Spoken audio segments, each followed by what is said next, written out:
O que é uma pessoa carismática? É aquela que nos faz bem. E tem gente que se coloca como propósito fazer bem aquilo que faz e fazer o bem também naquilo que faz. Uma pessoa cheia de graça, há um termo para ela, que pode até parecer estranho, mas uma pessoa cheia de graça é uma pessoa engraçada. Atenção, engraçado não é ridículo. Engraçado não é o piadista, até pode ser.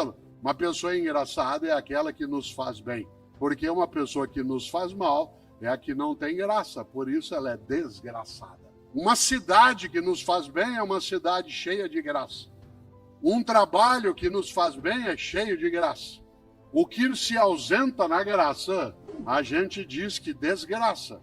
Por isso, olha só, você já ouviu isso, ou já disse. Ô trabalho desgraçado, ô empresa desgraçada, ô família desgraçada. E agora com as redes sociais e tal, a família pode mostrar em larga escala o que ela é um tribunal que não tem recesso, que funciona 24 horas de modo ininterrupto. E aí há pessoas que olham e dizem, ô família desgraçada. Eu moro em São Paulo, como disse, há 55 anos. É comum a pessoa dizer, ô cidade desgraçada, ô governo desgraçado, ô professor desgraçado. Quando eu era criança em Londrina, desgraçado era palavrão. A gente precisa cuidado. Eram duas palavras que eram proibidas quando eu era criança em casa. Desgraçado, que meu pai Antônio e minha mãe Emília impediu que a gente o fizesse, e a outra era lazarento. Hoje em dia nem faz muito sentido a palavra lazarento, ela parece um pouco arcaica, né? Minha mãe Emília, que faleceu com 93 anos, ela gostava muito de eu contar para ela duas piadas. E eu gostava de contar porque ela pedia para contar de novo, e eu podia contar outras vezes, não porque ela estivesse sem memória, mas porque ela ria muito. Uma delas é uma piada cheia de graça, porque às vezes eu dizia para ela que isso poderia valer para nós, claro que de modo humorado, em que diz que o menininho de 5 anos, a mãe proibiu que ele fizesse algo, ele virou para ela e falou assim, filha da p***. Ela falou, quem que é filha da puta? Ele falou, eu.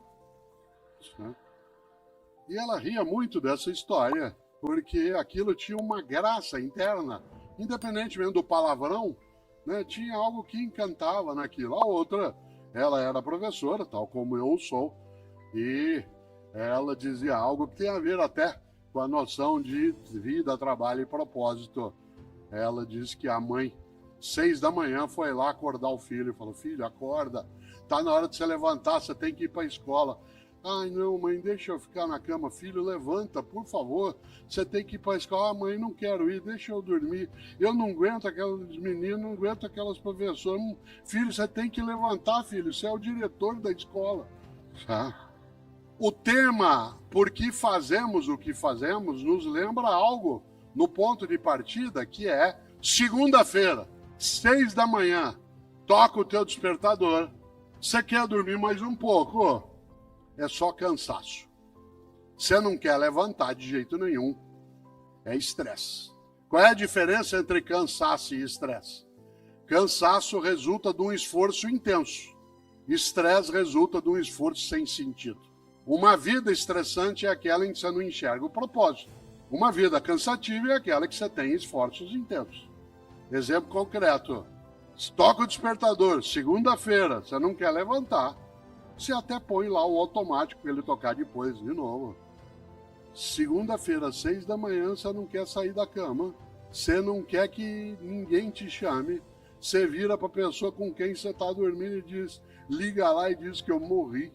Você está rezando para dar alguma encrenca no trânsito para não ter nada aquele dia. Como é que você cura cansaço? Descansando. Como é que você muda estresse? Buscando propósito. Evidentemente.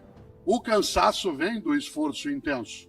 Há muitas pessoas aqui que são pais, mães, avós, cuidam de crianças, seja como adultos, em que é muito cansativo.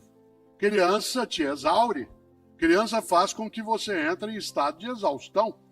Quantas pessoas aqui que são pais ou mães de crianças pequenas, né, não veem a hora delas crescerem sem saber que fica pior?